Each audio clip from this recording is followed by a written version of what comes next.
बिस्मिल्लाहिर्रहमानिर्रहीम। अस्सलाम वालेकुम नाज़रीन, आप देख रहे हैं 92.8 विद सादिया अफसाल। नाज़रीन, एक तरफ इस्लामाबाद हाई कोर्ट का जो हुक्म आया है जिसमें इमरान खान पर 22 सितंबर को तौहीन अदालत जो है वो दायर की जाएगी, फर्द जुर्म उसके हवाले से जो है वो आयद की जाएगी। साथ ही साथ एक तरफ जबकि हुकूमती जमातों का मौकफ ये है कि वो अभी भी लाडले हैं और अदालतें उनको मुसलसल मोहलत दे रही हैं, वहीं पर इमरान खान और पूरी PTI एक नैरेटिव बना रही है इस वक्त, और वो ये कहते हैं कि इमरान खान को तकनीकी बुनियादों पर इस वक्त नाअहल करने की कोशिश है। सियासत से किस तरीके से इमरान खान को बाहर करना है। अगर कल ये जो इस्लामाबाद हाई कोर्ट का 5 रुकनी बेंच का फैसला है जिसमें 22 सितंबर की तारीख दी गई है तौहीन अदालत लगाने के लिए, उसको भी देखा जाए तो इमरान खान साहब कल ये शिकवा कर रहे थे कि मैंने चाहा कि मैं खुद खड़ा होकर अदालत के सामने, जजेस के सामने कोई बात करूं, लेकिन मुझे मौका फराहम नहीं किया गया। उनके जो अदालती मुअव्विनीन बैठे थे उनके हवाले से भी यही सामने आया कि वो भी चाहते थे कि अदालत जो है वो शायद थोड़ा बड़ा दिल का मुजाहरा कर दे और इस पर तौहीन अदालत जो है वो ना लगे, इस मामले को यहीं पर थम जाना चाहिए। लेकिन कल जो चीफ जस्टिस अतर मिनल्ला हैं, इस्लामाबाद हाई कोर्ट के जो चीफ जस्टिस हैं, उनके कुछ रिमार्क्स हैं जो आपके सामने भी यहां रखना चाहेंगे। जैसे वो बार बार कहते रहे कि ये बहुत ही संगीन मामला है, और जो जजेस बैठे थे वो इमरान खान से सवाल करते रहे कि आपके जो रिटन जवाब है उसमें ऐसा लगता है कि आप शायद अभी भी इस चीज को जस्टिफाई करने की कोशिश कर रहे हैं। गैर मशरूत माफी जो है वो कहते हैं कि आपकी तरफ से नहीं मांगी गई है। फिर जस्टिस अतर मिनल्ला साहब ने यह भी कहा कि एक तो ये भी मामला है कि ये कंटेम्प्ट कौन सा है, इसकी भी बहुत सारी किस्में हैं, क्योंकि अदालत में बार बार जिक्र किया गया कि पहले नून लीगी जो अरकान हैं उन पे भी जिस अंदाज में तौहीन अदालत के वो मुर्तकब हुए, तो उसमें ये चीज सामने आई कि एक जुडिशल तौहीन है, एक सिविल कंटेम्प्ट है, एक फौजदारी तौहीन अदालत है, और एक वो है जो अदालत की स्कैंडलाइजेशन पर है, जो कि फिरदौस आशिका वांग का हवाला वहां पर दिया गया। लेकिन ये जो इमरान खान साहब वाला मामला ज़ेर इल्तवा है, ये क्रिमिनल तौहीन अदालत है, यानी क्रिमिनल कंटेम्प्ट ऑफ कोर्ट का केस है इमरान खान साहब पर। अभी थोड़ी देर पहले आज ही इमरान खान साहब ने एक ट्वीट किया है, अगर वो भी दिखा दें, और उन्होंने कहा है कि tomorrow our Gujranwala jalsa will be last of our present phase of Haqiqi Azadi movement. I will announce the next critical phase at the jalsa. Imported government and its handlers are so petrified that nation is standing firmly behind PTI। They are desperately moving on -1 formula. PTI के बहुत सारे लोग पहले भी -1 formula Imran Khan साहब के हवाले से उसका इजहार करते रहे। फवाद चौधरी ने आज इसी हवाले से बात करते हुए क्या कहा है वो सुनाइएगा। टेक्निकल नॉकआउट की जो मुहिम शुरू की गई है उसके खिलाफ पूरी कौम यकजा होके कल तहरीके इंसाफ की रैलीज के लिए निकले। -1 का जो फॉर्मूला चलाया गया है, हम उसके खिलाफ एक मुल्की तहरीक चलाने के लिए जो है वो जा रहे हैं। फॉर्मली पाकिस्तान एक बनाना रिपब्लिक बन जाएगा अगर इमरान खान को इस तरह से सियासत से माइनस करने की कोशिश की जाती है। इसके नतीजे में पाकिस्तान में जमहूरियत खत्म हो जाती है। कल इमरान खान गुजरांवाला में अपनी जो तहरीक है उसके अगला मरहला अनाउंस करने जा रहे हैं। हमारी यहाँ की सियासत भी अपने आखिरी मरहले में दाखिल हो गई है। इस वक्त हालात है ये हकीकी आज़ादी की तरफ पाकिस्तान को लेके जाएंगे। तो अब कल ये देखते हैं कि इमरान खान जो हैं वो गुजरांवाला जलसे में क्या स्ट्रैटेजी बताते हैं, क्या ऐलान करते हैं, और साथ ही साथ ये जो PTI का नैरेटिव है कि -1 फॉर्मूला अगर ऐसा होता है तो फिर हम मुल्क गिर एहतजाज करेंगे, प्रोटेस्ट होंगे, उस पर क्या सोचा जा रहा है। जो इसके बाद 25 सितंबर को ज़िमनी इलेक्शंस होने थे, 9 वो हल्के थे जहां पे पाकिस्तान तहरीक इंसाफ के इलेक्शंस जो हैं वो स्पीकर कौमी असम्बली ने कबूल किए थे, और इसके अलावा 3 मजीद हल्के थे जहां 11 सितंबर को पोलिंग होनी थी, और एक सूबाई हल्का था जहां 2 अक्टूबर को होनी थी। ये तमाम 13 के 13 हल्के पर जो ज़िमनी इंतखाब थे उनको भी मुलतवी कर दिया गया है। रीजन जो इलेक्शन कमीशन ने दिया है वो बड़ा दिलचस्प है। वो जाहिर है वो ये कहते हैं कि जी सैलाब आए हुए हैं, मशीनरी काम नहीं करेगी, तमाम लोग जो हैं वो बिजी हैं, लेकिन ये बहुत डिले के साथ ये बात की गई है। अब जबकि सैलाब का जोर जो है वो टूट रहा है, और खास तौर से इनमें मेजॉरिटी हल्के वो हैं जहां पर सैलाब नहीं है, तो फिर यह जवाब क्यों पेश किया गया। इस पर PTI कहती है कि इनको डर है कि PTI जो है वो क्लीन स्वीप करने जा रही थी, इसलिए मुलतवी कर दिए गए हैं। बहरहाल इन तमाम चीजों के हवाले से आज के प्रोग्राम में हम बात करेंगे। सेनेटर ऑन अब्बास बपी साहब हमें ज्वाइन कर रहे हैं, सीनियर रहनुमा पाकिस्तान तहरीक इंसाफ की। बहुत शुक्रिया। हमारे साथ रफीक रजवाना साहब मौजूद हैं, सीनियर रहनुमा हैं PMLN के, फॉर्मर गवर्नर पंजाब। बहुत शुक्रिया रजवाना साहब आपका भी। शाह खाबर साहब हमारे साथ मौजूद हैं। बहुत शुक्रिया शाह खाबर साहब। आप ही से मैं आगाज करना चाहूंगी। शाह खाबर साहब, पहले तो बताइए, ऑब्वियसली तौहीन अदालत की बात हो रही है, जैसे कल भी हमने रिमार्क सुने कि एक जुडिशल कंटेम्प्ट है, एक सिविल कंटेम्प्ट है, फिर ये वाला जो कंटेम्प्ट है ये क्रिमिनल कंटेम्प्ट ऑफ कोर्ट इसको करार दिया जा रहा है। पहले तो उसका पैमाना क्या है, तौहीन अदालत कब होती है, किन किन चीजों पर उसका जो है वो कहना चाहिए कि निफाज होता है, और इस केस में इमरान खान साहब की तरफ से तफसीली तहरीरी जवाब आने के बाद आपको लगता है कि ये उनकी माफी, जैसे कल अदालती मुआवनीन कह रहे थे, कबूल हो जानी चाहिए थी? जाती राय आपकी क्या है?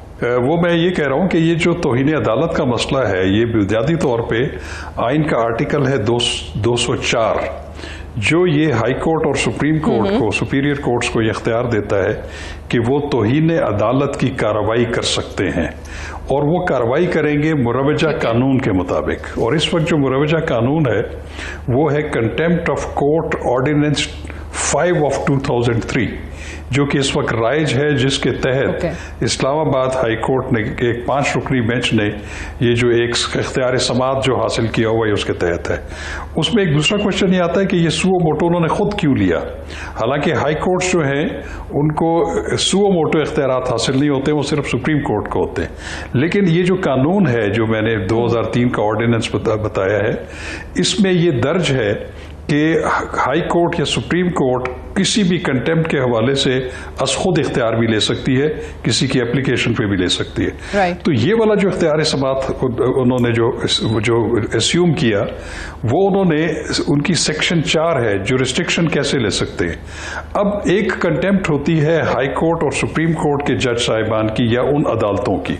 वो किस सूरत में होती है कि अगर कोई किसी अदालत के हुक्म की खिलाफ वर्जी करे या कोई writ of the high court उसको अगर डिफाई करता है या उसको मानता नहीं है, तो उसके ऊपर जो है वो कंटेम्प्ट ऑफ कोर्ट जो है वो क्रिमिनल कंटेम्प्ट बनती है। जुडिशियल कंटेम्प्ट के जुमरे में आती है कि आप किसी जज को उसकी जजमेंट की वजह से या किसी और वजह से आप उसको स्कैंडलाइज करते हैं, उसकी हैसियत अवाम में या लोगों में कम करते हैं जानबूझ के, जिससे उनका एतमाद जो है वो लोगों में कम होता है या उनकी तौहीन होती है। तो वो वाली अभी ये जो इमरान खान साहब के ऊपर है, वो जो है scandalization of the court and obstruction दोनों की है। इसमें क्रिमिनल कंटेम्प्ट भी आती है और जुडिशियल कंटेम्प्ट भी आती है। अब इसमें जो बुनियादी सवाल ये है कि क्या एक एडिशनल सेशन जज साहिबा के ऊपर जो कंटेम्प्ट ऑफ कोर्ट का जो भी या उनकी कंटेम्प्ट की गई, तो उसका इख्तियार क्यों हासिल किया? तो उसलिए ये जो कानून है ये खुद कहता है कि हाई कोर्ट या सुप्रीम कोर्ट किसी ऐसे तौहीन अदालत का नोटिस ले सकती है जो मुबैना तौर पर तौहीन डिस्ट्रिक्ट जुडिशरी के मेंबरान के साथ हुई हो। तो ये इसलिए उन्होंने ये इख्तियार हासिल किया हुआ है। अब आमतौर पर यह होता है कि सुप्रीम कोर्ट और हाई कोर्ट के जजेस, आपने देखा होगा कि आए रोज उनके खिलाफ लोग कंटेम्प्ट करते रहते हैं, लेकिन चूंकि ये कंटेम्प्ट मुबैना तौर पर हुई है एक judicial officer of the district judiciary की, तो उस पे हाई कोर्ट बड़ी सेंसिटिव है। उसकी वजह यह है कि जो डिस्ट्रिक्ट जुडिशरी है उनके पास खुद इस तरह की कंटेम्प्ट ऑफ कोर्ट की कार्रवाई करने का इख्तियार नहीं है, वो सिर्फ हाई कोर्ट और सुप्रीम कोर्ट को है। तो अब वो इसलिए सेंसिटिव है कि और यही आई थिंक यही जवाब कल पेश भी किया गया था, में काम कर रहे हैं। अतर मिनल्ला साहब ने भी इसी चीज को दोहराया था और उन्होंने कहा कि अगर हमारे बारे में इस किस्म की बात की जाती तो हम तौहीन अदालत का नोटिस ना लेते, लेकिन जिले अदलिया के जज को धमकी दी गई है। वो कहते हैं कि ये सुप्रीम कोर्ट के जज को दी जाने वाली धमकी से भी ज्यादा संगीन है, और इससे बढ़ के उन्होंने ये भी कहा कि मातहत अदलिया वो हमारी रेड लाइन है, जो डिस्ट्रिक्ट जुडिशरी है वो हमारी रेड लाइन है, उसकी आजादी हमारी रेड लाइन है। रफीक रजवाना साहब, ये फरमाइएगा कि ये अब सारे मामलात आपके सामने हैं। कल भी हम देख रहे थे कि जो मुआवनीन भी वहां पर बैठे हुए थे वो भी उनको कह रहे थे कि इस पे शायद दिल बड़ा कर दें या ये मामला इस हद तक नहीं जाना चाहिए। ऑब्वियसली 5 मुअज़्ज़ज़ जज साहिबान बैठे हुए हैं, उन्होंने डिसीजन लिया है, वो बेहतर जानते हैं, बट आपको लगता है कि इसके बहुत सख्त सियासी कॉन्सिक्वेंसेस आ सकते हैं? जिस तरीके से आज ही टेक्निकल नॉकआउट करने की बात हो रही है खान साहब को, आज ही -1 फॉर्मूला मुल्क की बात शुरू हो गई है, आज ही मुल्क गिर एहतजाज की बात शुरू हो गई है? देखिए, सबसे पहले तो हमें एक डिस्टिंक्शन रखनी चाहिए, लेट्स ड्रॉ ए लाइन, कि क्या ये सियासी इशू है या कानूनी पहलू है। ठीक है जी, किसी सियासी जमात ने दरखास्त नहीं, ये इस्लामाबाद हाई कोर्ट के जज साहब ने खुद नोटिस लेके एक लार्जर बेंच बन गया और उसके सामने ये केस पेश है और उसमें इमरान खान साहब को मुकम्मल मौका दिया जा रहा है। उनसे जवाब मांगा गया, उस जवाब पर हाई कोर्ट को तसल्ली थी, उन्होंने मौका दिया, तो उन्होंने अपनी एक जुडिशियल रिस्ट्रेंट का मुजाहरा किया कि ताकि इमरान खान साहब मामले की नज़ाकत को समझते हुए बेटर सेंस प्रिवेल हो जाए। तो इससे सियासत का कोई ताल्लुक नहीं है। हम यहाँ सियासत की बात करेंगे तो मेरी नजर में वो फिर इस कंटेम्प्ट ऑफ कोर्ट के साथ सियासत को मुंसलिक इस तरह से किया जा सकता है कि इसके असरात क्या होंगे। मगर बात यह है कि सबसे पहले देखना इसका कानूनी पहलू और आईनी पहलू, क्योंकि आर्टिकल 204 और कंटेम्प्ट ऑफ कोर्ट ऑर्डिनेंस 2003 सारी चीजें जो है सबके सामने है और अदालत इस पर जो है ना ऑब्जेक्शंस ले चुकी है। तो इस बात को मैं ये समझता हूँ कि कोई भी लीडर हो, सिर्फ इमरान खान साहब नहीं, कोई भी लीडर हो, वो मशअल राह होता है और कौम को लीड करता है। अदालत बार बार इंडिकेशन दे रही है, एक उन्होंने शोकाज नोटिस भी जारी किया कि क्यों ना आपके खिलाफ फलां बात पे तौहीन अदालत की कार्रवाई की जाए। तो मैं ये समझता हूँ अगर खान साहब उसमें एक सिंपल तरीके से माफी का कह देते, वकीलों ने जरूर कहा होगा, मगर खान साहब का एक मखसूस मिजाज है, बैठ जाते तो मेरा ख्याल है वो एक रेड सर्कल के अंदर है और कोई भी कार्रवाई अदालत कर सकती है, चाहे पुलिस सजा हो या ज्यादा सजा हो, फिर उनके पर सियासी असरात होंगे। हमारी तारीख बड़ी है। बहरहाल मैं जाती तौर पर समझता हूँ कि इमरान खान साहब को इस मसले को खत्म करना चाहिए। बाल जो है वो इस वक्त इमरान साहब की कोर्ट में है, अगर वो इसको माजरत अभी भी यानी उनके पास एक मौका है, मोहलत है 22 सितंबर से पहले अभी फर्ज जुर्म आयज नहीं हुई। हालांकि साहब का केसेस में जो सुप्रीम कोर्ट के केसेस है जिनका हवाला अतर मिनल्ला साहब ने दिया और अदालत ने दिया, दूसरे जज साहिबान ने दिया, तो हम तो वकील हैं, तो हम सुप्रीम कोर्ट की जो जजमेंट्स है उनको फॉलो करते हैं और उनको बतौर एक नजीर के, बतौर एक प्रेसिडेंट हम हाई कोर्ट्स में पेश करते हैं, इवन सुप्रीम कोर्ट में पेश करते हैं कि जनाबे वाला आपने ऐसे केसेस में ऐसे फैसले किए हैं। मगर इसके बावजूद मैं ये समझता हूँ कि इमरान खान साहब का भी एक मौका है। मगर जब ये बात होती है तो जरूर लोग कहते हैं कि क्या ये इतने लाडले हैं, इनको मौके पे मौका दिया जा रहा है, मगर ये मसला जो है ये कल से आपके लोग ये कह रहे हैं सही इस पर तीसरे बंदे का कोई ऐसा तबसरा नहीं बनता जिस पर कि उनकी जात पर कोई अटैक किया जाए। मगर अफसोसनाक बात यह है कि जिस तरह बड़े जलसे में ये बात की गई उससे जो है अदालतों अदालतों से ताल्लुक रखने वाले वकीलों के जज्बात मजरूह हुए।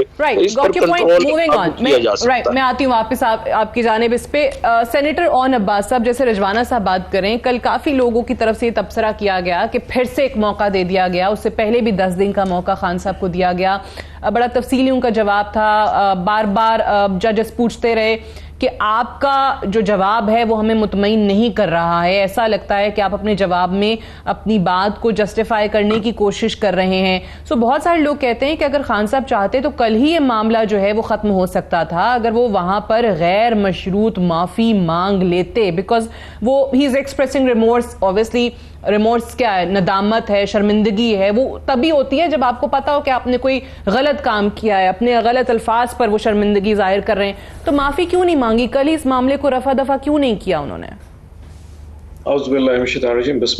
देखें बीबी, ये तो खान साहब खुद ही बता सकते हैं कि वो उसके बारे में क्या फील कर रहे हैं और क्या अल्फाज इस्तेमाल करने चाहिए थे। अगर उन्होंने मुनासिब लफ्ज लिख के दिए और अगर बहुत ज्यादा जो हमें मौका भी दिया गया दोबारा लिखने का, अगर जो मुनासिब सब ने लिख के दे दिया, ये है एक टेक्निकल इश्यूज। मेरे ख्याल में एक जो मेजर इशू है जिस पे बात करनी चाहिए वो उस पर शायद मीडिया बात ही नहीं कर रहा। ये सारा इशू जहां से शुरू हुआ था वो था शहबाज गिल। आज तकरीबन 1 माह से ज्यादा हो चुका है जिस किस्म का वहां पे कस्टोडियल टॉर्चर जिस किस्म का तशद्दुद उस पर किया जा रहा है उसकी कोई बात नहीं कर रहा। यानी एक शख्स को बरहना करके मारा जा रहा है, एक शख्स को जमानत नहीं दी जा रही, उसको जुडिशियल करना था, जुडिशियल के बजाय उसको लॉकअप में भेज के दोबारा उसके लिए इंटेरोगेशन के लिए भेजे, उस पर कोई बात नहीं कर रहा और सारा मीडिया खान साहब की तौहीन अदालत और माफी पे आ गया। आई थिंक यहां पे वो एथिकल वैल्यूज के कंपैरिजन होना भी बहुत इंपॉर्टेंट है। खान साहब ने माफी मांगी, नहीं मांगी, तौहीन अदालत कहां पहुंच गई, ये इशू मैटर नहीं करते। किसी भी जमहूरी माशरे में जब एक शख्स को एक गुनाह की वजह से या किसी भी अगर वो जुर्म का वो मुर्तकिब हुआ है तो उसकी सजा दी जाती है। सजा ये उसको सुना जाएगा, उसको जमानत दी जाएगी, नहीं दी जाएगी, केस चलेगा, लेकिन उसको नंगा करके मारने का इख्तियार किसी मुआशरे में नहीं है। उसकी बात कोई नहीं कर रहा। जिसके ऊपर खान साहब ने ये कमेंट किया था कि ये नहीं करना चाहिए था। अल्फाज आगे हो सकते हैं, अल्फाज पीछे हो सकते हैं, ये एक इंसानी नेचर की बात है। अब वो क्या अल्फाज माफी पे जमा करा रहे हैं और किस पे अदालत राजी होती है तो 22 के बाद बात करेंगे, सब जुडिस मैटर है। But having said that, issue should be Shahbaz Gill rather ये कि खान साहब की माफी मैटर करती है, ये मेरे ख्याल मैटर नहीं कर पा रहा। और दूसरी बात ये कि वो इसलिए ये इशू इसलिए ऑन अब्बास साहब इसलिए इशू है जब खान साहब खुद अभी आज ही वो ये ट्वीट करके कहेंगे कि जी उनको -1 फॉर्मूला नजर आ रहा है, उनको लग रहा है कि उनसे खौफजदा है हुकूमत और -1 फॉर्मूला पे वो अमल पैरा हैं। फिर जब आपके फवाद चौधरी खड़े होकर कहेंगे कि हम मुल्क गिर एहतजाज करेंगे तो ये इशू बन जाता है। और अब्बास साहब इसलिए मैं कह रही हूँ कि कंटेम्प्ट ऑफ कोर्ट, और खान साहब बड़े सियासी लीडर हैं, इससे तो इनकार कोई नहीं ना, साबिक वजीर आजम है, बड़ी फॉलोइंग है, उन पर तौहीन अदालत लगती है, एक ट्रायल चलता है, तो ऑब्वियसली कोई कॉन्सिक्वेंसेस सियासी तौर पर भी होंगे। ये तो एक वन ऑफ इवेंट है ना जो कल हो गया। अगर आप टोटल वैसे उठा के देखें 10 अप्रैल से लेके और ये हमारे 5 सितंबर तक का सफर, तो ये एक ऑटोमेटिकली आपको एक कर्व नजर आएगी, एक रिकॉर्ड नजर आएगा, एक प्रोजेक्टरी नजर आएगी, एक पूरा ग्रेटर प्लान नजर आएगा। यानी कि पहले उनको 25 मई के हवाले से दहशतगर्दी के पर्चे किए गए, उनको दहशतगर्द बनाया गया, फिर गद्दार बनाया गया, फिर उसके बाद उनके चीफ ऑफ स्टाफ को उठाया गया, फिर मीडिया की एक बंदिश के हवाले से प्लान बनाया गया, कुछ एंकर्स को मारा गया, फिर कुछ टीवी चैनल्स को ऑफ एयर कर दिया गया, फिर खान साहब पे पाबंदी लगाएगी, फिर यूट्यूब पे पाबंदी लगाए, फिर इंटरनेट बंद कर दिया गया। अब टोटल एक सेंसरशिप क्रिएट किया गया और एंड के ऊपर ये कल वाला इवेंट हो गया। ये सारा क्या शो कर रहा है कि प्लान ये है कि खान साहब के हाथ पांव बांध के, ये आज भी था कि इंसदादे दहशतगर्दी की अदालत में उन्होंने पेश होना था, बट वो नहीं हुए। अब आई डोंट नो, ऑब्वियसली उसके भी रीजंस होंगे, उनके लॉयर्स होंगे मौजूद। लेकिन जो आपने बात की, मैं जरा शाह खावर साहब से उसका पहले जवाब ले लूं कि जो आपने शहबाज गिल वाला मामला उठाया, कस्टोडियल टॉर्चर का मामला उठाया, शाह खावर साहब आपको क्या लगता है कि यहाँ पर जब वो जलसे में खान साहब खड़े होकर कह रहे थे कि ये वजह है, ये गिल के साथ सलूक हुआ है और इसलिए उन्होंने जज साहिबा का नाम भी ले लिया, एक तरीके से ऑब्वियसली उन्होंने बाद के जलसों में उसको इस तरीके से जस्टिफाई नहीं, गलत वर्ड हो जाएगा, ये शायद वजाहत उसकी देने की कोशिश की और ये कहा कि मैंने कोई तौहीन नहीं की थी, मैं तो ये बता रहा था कि हम ये करेंगे, उनके खिलाफ कार्रवाई करेंगे, अदालत में उनके खिलाफ जो है वो केस करेंगे क्योंकि इन्होंने गिल वाले मामले में ये गलत या नाइंसाफी किया है। देखिए, ये एक बड़ा टेक्निकल इशू है। अभी सेनेटर ऑन साहब भी अभी जो फरमा रहे थे, अगर आप इमरान खान साहब का जो कल वाला जो उन्होंने वहाँ पे सप्लीमेंट्री स्टेटमेंट जमा करवाई है, अब जवाब जमा करवाया है, उसमें उन्होंने 2-3 बातें कही है। एक तो उन्होंने ये कहा है कि वो चूंकि उनको ये खबर मिली थी कि एक खातून जज ने या मैजिस्ट्रेट ने शहबाज गिल को दोबारा जो है वो जुडिशल रिमांड से वापस जिस्मानी रिमांड पे दे दिया है और उन पे तशद्दुद हो रहा था, और उन्होंने कहा कि वो उस वक्त चूंकि स्टेट ऑफ माइंड में थे और उन्होंने फिर जो है वो उनके जुबान से ये अल्फाज निकल गए। लेकिन उसके साथ साथ उन्होंने इसकी भी वजाहत की कि उनके इल्म में ये बात नहीं थी कि जो शहबाज गिल के तशद्दुद का जो मामला है वो इस्लामाबाद हाई कोर्ट में सब जुडिस है, वो उस पर इस्लामाबाद हाई कोर्ट ने ऑलरेडी कॉग्निजेंस ली हुई है। उसमें उन्होंने आईजी से, डॉक्टरों से और उनसे रिपोर्ट मंगवाई हुई है और उस पर उन्होंने गवर्नमेंट को ये भी लिखा हुआ है कि आप इसकी जो है वो कमीशन एंड इंक्वायरीज एक्ट के तहत इसकी इंक्वायरी भी कराएं। और वो जो सीनियर जज हैं, सीनियर प्यूनी जज आमिर फारूक साहब, उनके पास अभी भी वो मैटर पेंडिंग है और मैटर पेंडिंग जब हो उसके बारे में भी राय जनी नहीं की जा सकती। तो इसकी वजाहत करते हुए भी इमरान खान साहब ने कहा कि उनके नॉलेज में ये नहीं था कि ये मैटर ऑलरेडी सब जुडिस है। तो बात ये है कि जहां तक उन पे तशद्दुद का ताल्लुक है उसको बिल्कुल कोई भी जस्टिफाई नहीं कर सकता, करना भी नहीं चाहिए, लेकिन उसकी अभी तहकीक हो रही है। मजीद उस पर जो भी चीज आएगी अदालत उस पर अपना फैसला करेगी। तो अब बात अभी सरे दस्त करने वाली ये है, जी वो मैटर बिल्कुल सब जुडिस है। अब बात यह है कि अब देखना यह है कि ये वाला जो मामला है, देखिए मैं ये समझ सकता हूं कि हो सकता है कि उनको माइनस जो है करने की साजिशें हो रही हों, कुछ अनासर कर रहे हों, मौजूदा गवर्नमेंट कर रही हो, मौजूदा इत्तेहादी गवर्नमेंट कर रही हो, लेकिन जो कंटेम्प्ट ऑफ कोर्ट वाला इशू है इसमें तो किसी की साजिश शामिल नहीं है। मैं समझता हूं कि अगर खान साहब ये समझते हैं कि उन्होंने एक स्टेट ऑफ माइंड में, जज्बात में आके ऐसी बात कर दी और उस पर वो अफसोस का इजहार भी कर रहे हैं, उस पर नदामत का इजहार भी कर रहे हैं, तो उस पर अगर ये अनकंडीशनल अपॉलॉजी टेंडर कर देते, उनको मेरा ख्याल है 2.5-3 घंटे इसी बात के ऊपर, ये आपकी बात बिल्कुल दुरुस्त है कि अगर खान साहब को यकीन है कि उनको माइनस करने की बहुत ज्यादा साजिशें हो रही हैं, then he should have been more careful. और ये मामला भी उनके अपने हाथ में था, कल अदालत के अंदर वो एक अनकंडीशनल अपॉलॉजी सबमिट कर देते। या अभी भी वक्त है, जैसे रजवाना साहब भी कह रहे थे कि अभी भी मोहलत है, उनको दी गई है। सो अब देखते हैं कि उनकी तरफ से मजीद इस पे क्या अदालत के अंदर लिख कर या वैसे जवाब दिया जाता है। मुझे एक ब्रेक लेनी है, ब्रेक से वापस आएंगे, डिस्कशन को हम यहीं से कंटिन्यू रखेंगे। Stay tuned.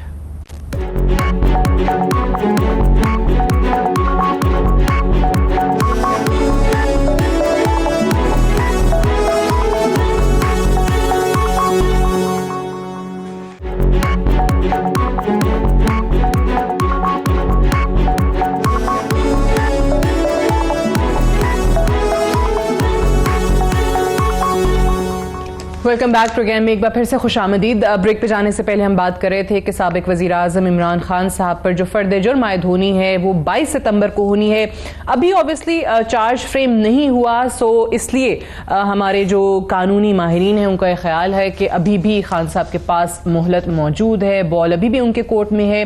देखते हैं कि वो इस मामले को अदालत में किस तरीके से लेकर जाते हैं। कौन अब्बास साहब इस पर क्या कहेंगे? -1 वाली जो कोशिशों की हम बात कर रहे हैं, जो आज खान साहब ने खुद ही अपने ट्वीट में कह दिया है। मैं तो आपको ब्रेक से पहले भी ये कहा था कि -1 तो इनका बहुत पुराना, ये तो बहुत बड़ा प्लान बना के बैठे हुए। मैं तो अभी किसी एक दोस्त के साथ टॉक शो पे था, तो अभी मतलब थोड़ी देर पहले, तो वहां पे तो उन्होंने इस चीज का इजहार कर दिया, जूरिस्प्रूडेंस का एक लफ्ज होता है। इसका मतलब ये होता है कि जो नवाज शरीफ के साथ हुआ था वो इमरान खान साहब के साथ होना चाहिए। यानी कि जो वहां पे रवैया रखा गया, यानी कि एक शख्स जिस पे अरबों करोड़ों की करप्शन है, क्योंकि उस वक्त उसको नाअहल किसी और केस पे करार दिया गया उनके बकौल, तो इस वक्त खान साहब को देना चाहिए ताकि लेवल प्लेइंग फील्ड मिल सके। अभी पॉइंट ये है कि एक पार्टी जो कि फेडरेशन की जमात है, जो कि पूरे पाकिस्तान को रिप्रेजेंट करती है, उसको आपने गैर कानूनी तरीके से एक इंपोर्टेड रिजीम चेंज के चक्कर में आपने फारिग कर दिया।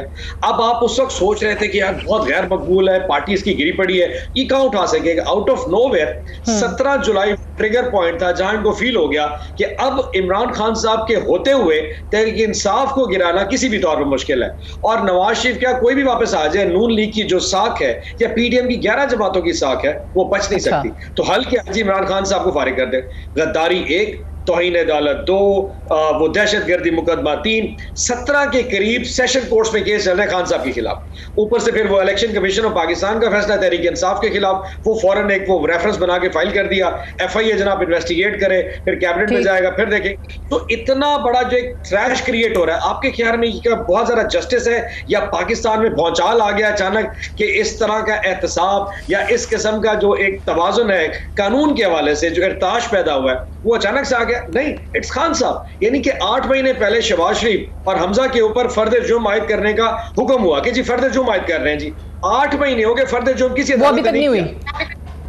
इस्लामाबाद हाई कोर्ट ने हुक्म जारी किया कि जिस किस्म की कार्रवाई election commission of Pakistan Tehreek Insaf के हवाले से कर रही है, वही पीपल्स पार्टी नून लीग पे करे। खामोश, कोई कुछ नहीं बोल रहा। तो सारी जो बंदूकों का जो एक जाविया है, अगर वो इमरान खान और तहरीक इंसाफ ये होगा तो एंड पे नजर क्या आएगा? यस, ये -1 खान साहब वो कहेंगे बाहर निकालेंगे तो शायद तहरीक इंसाफ बैलेंस हो, अदरवाइज चाहे खान बाहर हो या अंदर हो, उनको कंट्रोल करना कम अज कम इन लोगों ठीक है। ये उस वक्त भी मुझे याद है जब नवाज शरीफ साहब की नाअहली हुई, तो उसके बाद शाह खबर साहब, आपको याद होगा तरीन साहब की नाअहली पे कहा जाता था देखें जी ये तो बैलेंसिंग एक्ट के तौर पे शायद बहुत लोगों ने उसको देखा और कहा गया कि देखें इधर की नाअहली हुई है तो फिर उधर की भी होनी चाहिए। अब जो शेख रशीद का भी शॉट आपने प्रोग्राम के आगाज में सुना होगा, आपको लगता है ऐसी ही चीजें हैं जो बार बार पीटीआई उसकी तरफ इशारा कर रही है कि किसी नाअहल को अब अहल करना है और जो अहल है उसको नाअहल करना है? तो ये बैलेंसिंग एक्ट के तौर पे जिस तरीके से इसको पोर्ट्रे करने की कोशिश की जा रही है, आप कैसे देखते हैं? देखिए सादिया, बात यह है कि किसी को भी नाअहल करार देना टेक्निकल बुनियादों के ऊपर या अदालती फैसलों के नतीजे में, मैं बहसियत पाकिस्तानी जो है ये या एक स्टूडेंट ऑफ लॉ कभी भी इसको रिकमेंड नहीं करूंगा। या वो बेशक चाहे मियां नवाज शरीफ थे जिनको एक सुप्रीम कोर्ट की जजमेंट के नतीजे में नाअहल किया गया, वो भी गलत था। आज भी अगर किसी टेक्निकल बुनियादों के ऊपर या कानून के कवर में इमरान खान साहब को भी अगर नाअहल करार दिया जाएगा तो वो भी गलत होगा। देखिए पॉलिटिक्स जो है वो ओपन फील्ड में होनी चाहिए। हर एक को जो है वो जो बेस्ट जजेस है वो अवाम है इस मुल्क के। अवाम जो है वो फैसला करेंगे कि किसकी कारकर्दगी से वो मुतमईन है, किसकी कारकर्दगी से मुतमईन नहीं है। वो किसी को इक़्तिदार में लाने या ले जाने का जरिया वो होना चाहिए। तो मैं तो ये समझता हूँ। और दूसरी चीज ये है कि जो नाअहली का कॉन्सेप्ट है और आर्टिकल 62(1)(f) जो है उसमें कहीं भी नहीं लिखा हुआ कि जो शख्स जो है वो सादिक और अमीन जो है वो अदरवाइज डिक्लेयर हो जाएगा by any court of law, तो वो जो है वो फिर अवामी ओहदा नहीं रख सकता। उसमें कोई मियाद जो है वो मुकर्रर नहीं है। आर्टिकल 63 में बहुत सारी ऐसी नाअहलियां हैं जो कि वक्त गुजरने के साथ साथ वो कुछ टाइम स्पेसिफिक होती हैं, उसके बाद फिर अहल हो जाता है। तो मैं ये समझता हूं कि सबसे पहले तो जब ये आईनी तरामीम हो रही थी उसमें इस मामले को रखा जाता कि आर्टिकल 62(1)(f) के तहत जो एक ताउमर नाअहली है उसको खत्म किया जाए। लेकिन रजवाना साहब तशरीफ रखते हैं, उस वक्त जो रजा रब्बानी साहब की उसमें क़यादत में जो 18वीं तरमीम पास की जा रही थी, तो उसमें सबसे ज्यादा मुखालफत PMLN ने की थी कि ये जो है आर्टिकल 62(1)(f) को वहां रखा जाए। उसमें सादिक और अमीन का एक स्टैंडर्ड रखा गया है। चाहती थी कि ना हो, ना हो, खत्म हो ये। मैं उसकी देखिए मेरी बात सुने। बात यह है कि जो सादिक और अमीन का टाइटल है वो तो नबी आखिरुज़्ज़मा सल्लल्लाहु अलैहि वसल्लम के अलावा कोई उस स्टैंडर्ड तक पहुंच नहीं सकता।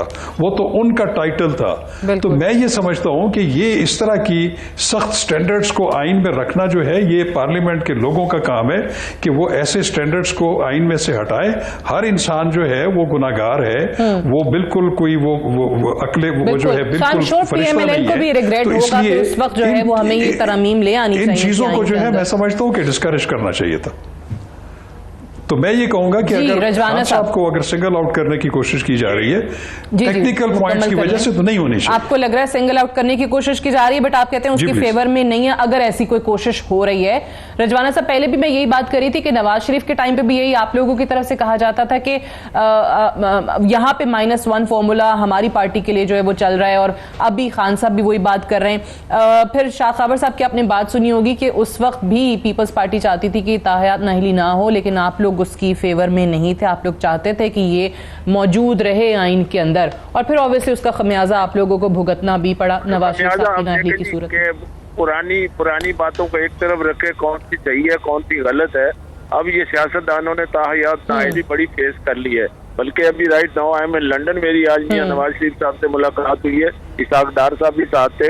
तो मैंने भी ये बात की है कि नाअहली वाला नाअहली वाला कानून है, इसके लिए अमेंडमेंट आनी चाहिए। और देखें ये सादिक और अमीन जैसे शाह खबर साहब ने कहा, उनको मेरे सलाम भी दीजिए कि ये तो रसूल पाक सल्लल्लाहु अलैहि वसल्लम पर अप्लाई होती है कि जी सादिक और अमीन। उसके बाद आइन में लिखा हुआ नहीं है कि उसकी सजा क्या होगी, ना ही इलेक्शन एक्ट 2017 में लिखा हुआ है, ना उससे पहले रोपा एक्ट में रोपा में लिखा हुआ था जो इलेक्शन का लॉ था पहला, उससे पहले कहीं भी नहीं लिखा हुआ। तो ये एक इख्तरा है। अब -1 की जो बात है जो इमरान खान साहब कर रहे हैं, देखिए -1 कह के पॉलिटिकल माइलेज लेना इज वन थिंग। नंबर 2, उनको -1 की फिक्र है कंटेम्प्ट ऑफ कोर्ट की। भाई कंटेम्प्ट ऑफ कोर्ट में वो अगर सजा हो जाते हैं तो नाइल हो जाएंगे, तो फिर फैसला तो उनके हाथ में है -1 होते हैं या नहीं होते। इसमें तो सियासत को दखल ही नहीं है। उससे पॉलिटिकल माइलेज लेने की बजाय वो अपना फैसला खुद करे, उनके हाथ में है। देखिए बात ये है कि कब तक ये सियासत खेलते रहेंगे। मीशत तबाह हुई पड़ी है, उस पर अगर हम जिम्मेदारी डालें तो कभी किसी पे डालते हैं, कभी किसी पे डालते हैं। इस तरह से आवाम का पेट नहीं भरता, ना ही इस तरह से आवाम का ज़हन और दिल मुतमईन होता है। ठीक है जी, अब आगे बढ़े। अब एक इलेक्शन जो है जनरल इलेक्शन अपने टाइम पे हो। अभी तो बड़ा मुतालबा है जी, बस नए फ्रेश मैंडेट लेकर आए। भाई एक जमात के वजीर आजम को अपने इत्तेफाक के जरिए कॉन्स्टिट्यूशनल तरीके से हटाया, ठीक है जी, और वो भी इत्तेहादियों ने हटाया। बड़ी हॉर्स ट्रेडिंग की बात हो रही थी, सिंध हाउस की बात हो रही थी, वो अपनी जगह पे गलत सही वो सारा कुछ अवाम जानती है। बात ये है कि इत्तेहादियों ने जो हुकूमत बनाई उन्होंने हुकूमत गिरा दी। अब बात यह है कि पॉलिटिक्स इस बात की, जैसे इस्लामाबाद हाई कोर्ट ने तो कौन से अपना एक MNA है, मुझे नाम भूल गया, साहब कराची के, उन्होंने कहा मैंने तो इस्तीफा दिया ही नहीं। अगर उनके दिल पे हाथ रख के पूछा जाए, शकूर शाद साहब, कलेक्टिव इस्तीफे की अनाउंसमेंट की गई है, खुदा के लिए पार्लियामेंट का हिस्सा बने। पाकिस्तान को आप जलसों पे नहीं चला सकते, पाकिस्तान को आप पार्लियामेंट से चला सकते हैं। किसी एक मखसूस जमात की बात नहीं कर रहा। तो ये कहना कि कौम मेरे साथ है, कौम तो 24 करोड़ है, तो 24 करोड़ की 24 करोड़ कोई इमरान खान साहब के साथ नहीं। ठीक है, पॉपुलर लीडर हैं, उनको इस पॉपुलर लीडरशिप को कैश कराना चाहिए, अगले इलेक्शन तक काम करें और अपनी पार्टी को मजीद बेहतर करें। और ये जितनी बातें इदारों के खिलाफ ये सारी चीजें खत्म करके इलेक्शन का इंतजार करें। They should go back to the parliament. और जहाँ जब पार्लियामेंट में जाए, अगर पार्लियामेंट इनके साथ जाने के बाद फैसला करती है फौरी इलेक्शन करे तो फौरी करा लें। बात यह है कि जिस तरीके से इस मुल्क को चलाना है वो जमहूरी अंदाज है। अब होता यह है कि जो अपोजिशन में जमात खड़ी होती है वो कहती है मैं ही जमहूरियत पसंद हूँ। जो पार्लियामेंट में बैठे हैं, मैं किसी मखसूस जमात की भी बात नहीं कर रहा, जो पार्लियामेंट में बैठे हैं वो जमहूरियत खुश है। भाई एक 70% वोटों की जमातें पार्लियामेंट में बैठी है। मैं इसके बाद इजाजत चाहूंगा, मैंने आगे ट्रेवल करना है, मैंने न्यूकासल जाना है, तो मैं जी ठीक है, आई अंडरस्टैंड बिल्कुल ठीक है, I understand. Thank you very much Rafiq Rajwana sahab program में ज्वाइन करने के लिए। ऑन अब्बास साहब ये फरमाइएगा, जैसे आज भी एक पाकिस्तान तहरीक इंसाफ की तरफ से कहा गया कि हमें पता, फवाद चौधरी ने भी बात की कि पंजाब में हमारी हुकूमत को गिराने की कोशिशें फिर से हो रही हैं, ये एक खबर है या आपकी जमात का खदशा है। फिर ये भी उन्होंने कहा कि ऐसा ना हो कि पंजाब में ये लोग जो माइनस करने की हमारी हुकूमत को गिराने की कोशिश कर रहे हैं, हम विफाक में इनकी हुकूमत जो है वो गिरा दें और ये विफाक से ही शायद माइनस हो जाएं। ये कैसे होगा मुझे बताइए ऑन अब्बास साहब। ये तो उसी सूरत में हो सकता है जब आप पार्लियामान में आए, जैसे इन्होंने तहरीक अदम एतमाद ये लेकर आए थे, अगर आप वो लेकर आते हैं तो कोई सूरत बनती है ना विफाक से इनको माइनस करने की। उस वक्त मेरी बात थोड़ी सी गैर मुकम्मल रह गई, अगर आप इजाजत दें तो मुकम्मल कर लूं कि वो रजाना साहब की बात से जिस किस्म रवैया हमारी सियासी जमात और हमारी लीडरशिप के साथ रखा जा रहा है, इससे बड़ी बातें पहले हो चुकी हैं, लेकिन इस किस्म का रिएक्शन कभी भी आपको नजर नहीं आया होगा। कमिंग बैक टू वो जो फवाद चौधरी का आपकी स्टेटमेंट थी, मैं इसको क्लैरिफाई कर दूं और बड़ा क्लियरली कह रहा हूं, ये इंफॉर्मेशन मतलब फर्स्ट हैंड इंफॉर्मेशन है और I was witness to it कि जब पंजाब असेंबली के मेंबरान ने आके खान साहब को अप्रोच किया कि हुजूर हमें अप्रोच किया जा रहा है through quarters, through different people कि आप पंजाब असेंबली में हम हुकूमत गिराना चाह रहे हैं, either you are with us or against us, just let us know, हमें बता दीजिए।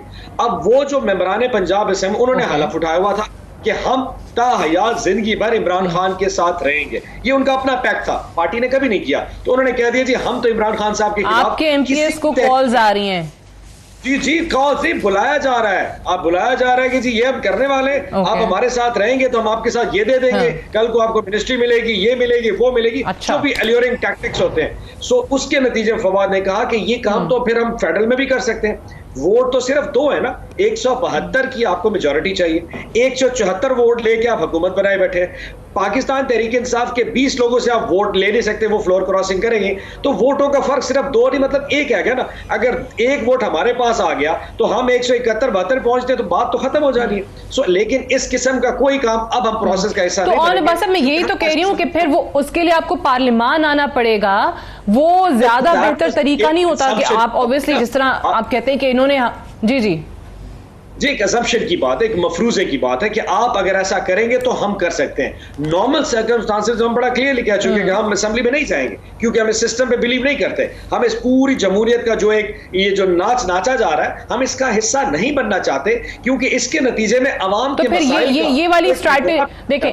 अच्छा चलें, ये एक और चीज इस पे बात मुझे करनी है, लेकिन ब्रेक के लिए भी कहा जा रहा है मुझे कि एक तरफ जो ज़िमनी इलेक्शन है वो मुलतवी कर दिया इलेक्शन कमीशन ने, उस पे आके राय भी जानेंगे, लेकिन साथ ही जो शकूर शाद साहब जो हैं इस्लामाबाद हाईकोर्ट में जाते हैं, वो कहते हैं कि उन्हें तो नोटिस आया था, स्पीकर साहब ने बुलाया था, लेकिन वो तो गए नहीं, उन्होंने तो तस्दीक ही नहीं की अपने इस्तीफे की, उसके बावजूद उनका इस्तीफा कबूल हो गया और इलेक्शन कमीशन ने उनका नोटिफिकेशन जो है वो भी जारी कर दिया।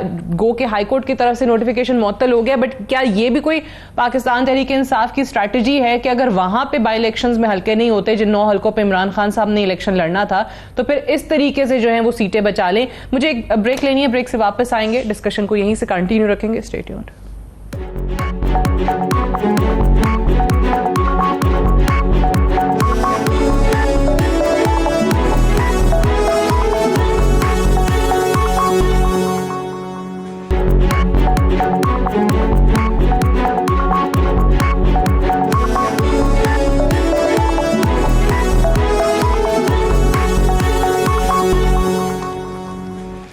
वेलकम बैक प्रोग्राम में एक बार फिर से खुशामदीद। शाह खबर साहब, ये फरमाइएगा, जैसे हम देख रहे हैं कि अभी जो पीटीआई के कौमी असम्बली अब्दुल शकूर शाद हैं, वो इस्लामाबाद हाई कोर्ट में उन्होंने अपनी दरखास्त दी और कहा कि उन्होंने तो जो पार्टी के लेटर हेड पे एक इस्तीफा लिखा था और तमाम मेंबरान 123 मेंबरान ने उस पर दस्तखत किए थे, ना तो उन्होंने इस्तीफा दिया, ना स्पीकर को भिजवाया, ना उस पर उन्होंने कोई तारीख डाली, और स्पीकर ऑफिस से जब उनको बुलाया गया तस्दीक के लिए तो वो पेश भी नहीं हुए, लेकिन उसके बावजूद उनका इस्तीफा कबूल भी हो गया। इलेक्शन कमीशन ने उनको डी सीट भी कर दिया और अब जो इस्लामाबाद हाईकोर्ट ने उनके जो डी सीट होने का नोटिफिकेशन है उसको मुअत्तल किया है। सो इस पे क्या कहता है कानून? क्योंकि इस तरीके से तो फिर बाकी जो लोग हैं जिनके इस्तीफे कबूल किए स्पीकर साहब ने, वो भी मशकूक हो गए।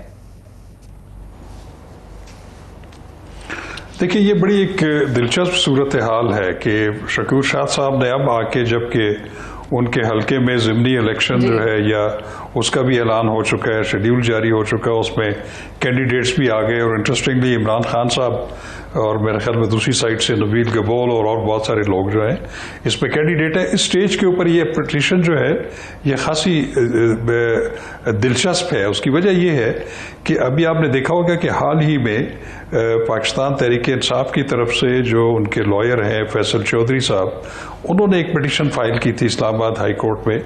उनमें उसमें उन्होंने मौक़िफ़ ये इख्तियार किया था कि पीटीआई के जितने अरकान असम्बली हैं वो ऑलरेडी उन्होंने इस्तीफे दे दिए थे और उस वक्त के डिप्टी स्पीकर ने उनके इस्तीफे मंजूर करके उसको इलेक्शन कमीशन को भेज दिया गया था। लिहाजा उन तमाम इस्तीफों को जो है वो सही कंसिडर किया जाए और उनके ऊपर जो है वो ज़िमनी इलेक्शन का शेड्यूल इलेक्शन कमीशन अनाउंस करे। उस पे इस्लामाबाद हाई कोर्ट ने उनकी जो मारूजात थी उनको तस्लीम नहीं किया। उन्होंने एक पहले से सुप्रीम कोर्ट या गालबन हाई कोर्ट के एक फैसले का जिक्र किया कि जिसमें इस तरह की एक सूरत हाल आई थी, तो उसमें आला अदलिया ने ये होल्ड किया था कि किसी भी रुकन असम्बली का इस्तीफा उस वक्त तक कबूल नहीं किया जाएगा कि जब वो खुद जाके स्पीकर को नफ्स नफीस जाके असालतन हाजिर होकर वहां पे अपने इस्तीफे की तस्दीक करे, तब स्पीकर जो है वो उसका जो है रेफरेंस जो है वो इलेक्शन कमीशन को भेज देगा। तो यहाँ पे चूंकि अभी हाल ही में फैसल चौधरी साहब की वो पिटीशन जो है वो डिसमिस हुई है, उसके बाद शकूर शाद साहब आए हैं, तो वो फिर यकीनन वो फैसला जो है वो अभी भी मौसर है, जिसमें ये शर्त है, ये कदगन है कि इस्तीफा जो है वो एक इज्तिमाई इस्तीफों को इस्तीफा नहीं समझा जाएगा जब तक कि रुकन असम्बली खुद जाकर स्पीकर के सामने उसकी तस्दीक ना करे। तो मैं समझता हूं कि फिर हाई कोर्ट ने इस पे जो इंटरफेरेंस की है वो ठीक की है। सही। तो ये और अब्बास साहब ये भी फरमाइए, देखिए जिस तरीके से अब कहा जा रहा है कि आप लोगों ने पहले खुद कहा कि हमने तो सबने इस्तीफे दे दिए, स्पीकर क्यों नहीं कबूल करते, और ये पिक एंड चूज क्यों हुआ कि ये सिर्फ 9 लोगों के और ऑब्वियसली 2 खवातीन की सीटें मिला के 11 इस्तीफे जो है कबूल कर लिए हैं, बाकी किए नहीं हैं। और अब वो शकूर शाद साहब जो हैं वो इस्लामाबाद हाई कोर्ट चले जाते हैं, जबकि इमरान खान साहब उनकी ही खाली की गई नशस्त से इलेक्शन लड़ने का ऐलान कर देते हैं। यहाँ इलेक्शन कमीशन जो है वो मुलतवी करता है, क्योंकि शायद आप लोग ये कहते हैं कि जी हुकूमत को डर है कि हम स्वीप कर जाएंगे, इसलिए उन्होंने मुलतवी कर दिए। लेकिन आपने कहा कि चलें ये नहीं होते तो इस तरीके से अपनी सीटें बचा लें। ये स्ट्रैटेजी क्या है इसके पीछे? आपने जिस तरीके से पूरा प्लान बताया, मैं लगता है मतलब सारी चीजों में हम ही बुरे लग रहे हैं वैसे, by the way. Let me clarify, नहीं आपने जिस पूरा गेम प्लान बताया, जैसे हमने सारा जबरदस्त प्लान किया हुआ। लेट मी क्लैरिफाई, जब ये इस्तीफों का मसला आया, आप तो इलेक्शन लड़ रहे थे ना उस पे, बाय इलेक्शन में इमरान खान साहब, तो फिर ये शकूर शाद साहब क्यों चले गए हाई कोर्ट? मैं भी बता दूं, ईमान की कमजोरी किसी में भी आ सकती है, उसकी बहुत सारी 10,000 वजूहात है। अगर मैं बताना शुरू करूं तो आपके फोन के पीप पीप की आवाज ईमान की कमजोरी आ गई उनमें, प्रॉमिस सेंसर हो जाएगा, आप और मैं दोनों ऑफेयर हो जाएंगे अभी।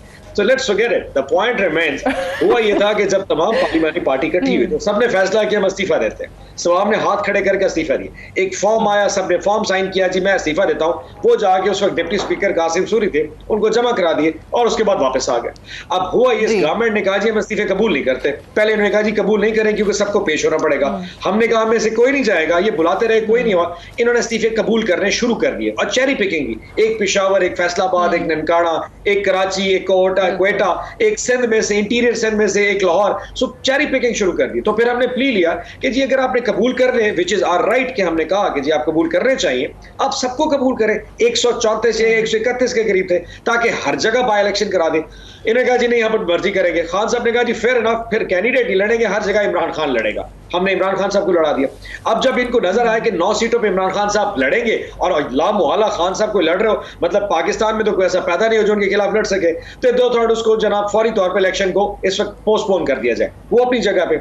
इस दौरान एक शख्स जो कराची में बैठा जिसका नाम आपने लिया है, उसको अचानक अपनी ईमान की कमजोरी नजर आ गई। अगर वो इतना ज्यादा लॉजिकल था कि जी मैंने साइन नहीं किया, तो आज से उसको इस वक्त जो फैसला किया था कौमी असेंबली से इस्तीफा देने का, क्यों नहीं याद आया? बिल्कुल इलेक्शन वो 20 दिन पहले का, 20 दिन वो सोता रह गया। उस वक्त क्या देता, अपने कागजात जमा कराता, कहीं किसी कोर्ट में चला जाता। आज ही अचानक उसको क्यों याद आया, ये उसकी जवाब वो खुद दे सकता है कि उसको अचानक क्या इतनी तकलीफ पड़ी है या क्या वजूहात थी। मतलब very frankly you and we know all very well कि उसके साथ क्या हुआ होगा। So I think he is gone. उस एक केस को हमारे ऊपर अप्लाई करना, आपने वो जो उसके लिए आपने जो फ्रेज इस्तेमाल किया ना, वो बड़ी खूबसूरती से आप वो जो सब कह गए, ईमान की कमजोरी आ गई उनमें। तो मुझे शाह खबर साहब, ये जो इलेक्शन कमीशन ने भी सब कह रहे थे कि जी मुलतवी कर दें। अच्छा, जब ये फ्लड्स आए तो उस वक्त हम भी टॉक शोज के अंदर बड़ा सवाल उठाते थे कि आप कहते हैं कि जी जनरल इलेक्शंस नहीं हो सकते, ज़िमनी इलेक्शन भी तो करवा रहे हैं, तो आप फिर वहाँ पे भी ना करें। वहाँ पे भी बहुत सारे पॉलिटिशियंस जो हैं वो पॉलिटिकल कैंपेन में, अपनी इलेक्टोरल कैंपेन में बिजी हैं। उस वक्त तो किसी ने इसकी जानिब कोई तवज्जो नहीं दी। लेकिन आपको क्या लगता है कि इस तरीके से कर सकता है इलेक्शन कमीशन? क्योंकि इसमें बहुत बड़ा रोल सूबाई हुकूमतों का भी होता है, आप उनसे भी इनपुट लेते हैं किसी भी इस किस्म की आफत आ जाने में, किसी भी किस्म की सूरत हाल पैदा होने में। और फिर आप कहते हैं सिक्योरिटी एहलकार बिजी हैं, तो पुलिस के होते हुए पहले भी इस मुल्क में इलेक्शन हुए। हाँ, कहीं हालात खराब होते हैं तो वहां पे आप फौज को बुला लेते हैं। तो फिर आपको क्या समझ में आती है कि ये वो हल्के, ज्यादातर वो जहां पे सैलाब है ही नहीं? जी बिल्कुल है। तो इस पर बहुत सारे सवालात उठते हैं, लेकिन बहरहाल ये जो डोमेन है ये इलेक्शन कमीशन ऑफ पाकिस्तान की है। हमें हर काम, हर बात को जो है वो शक की निगाह से भी नहीं देखना चाहिए। क्वेश्चन जरूर ज़हन में आता है कि ये इलेक्शन शेड्यूल का ऐलान हो चुका था। हाँ, तो उसूली तौर पे तो ये होता है कि सूबाई हुकूमतें इसमें रिपोर्ट देती है। मेरे इल्म में नहीं है कि क्या सूबाई हुकूमतों ने ऐसा कोई फीडबैक दिया या नहीं दिया, लेकिन बहरहाल ये बहुत सारे सवालात को जरूर जन्म देता है। लेकिन बहरहाल ये भी है कि इलेक्शन जो है मेरे इल्म में नहीं है, लेकिन बहरहाल ये इलेक्शन तो होने हैं। ये तो सीटें तो है, ये जो जितनी नशिस्तें खाली हैं जिस पे ज़िमनी इलेक्शन का शेड्यूल जारी हो चुका था, वो ज़्यादा अरसा डिले नहीं रह सकता। आज नहीं तो कल या कुछ दिनों के बाद तो उसको करवाना पड़ेगा, ये आइन का तकाजा है। तो इस पे जो बेहतर जो है मौक़िफ़ वो इलेक्शन कमीशन दे सकता है। मैं आ रही हूँ आपके नहीं मैं दे देता हूँ, एक जी, छोटी जी। सी अर्ज कर दूं। ठीक है। मतलब शाह खबर साहब पे इतनी पॉजिटिव खान साहब। गुफ्तगू की है कि मैं खुद बहुत ज्यादा अम्यूज हो रहा हूँ पॉजिटिविटी से, लेकिन मैं इलेक्शन कमीशन की वो स्टेटमेंट पढ़ देता हूँ।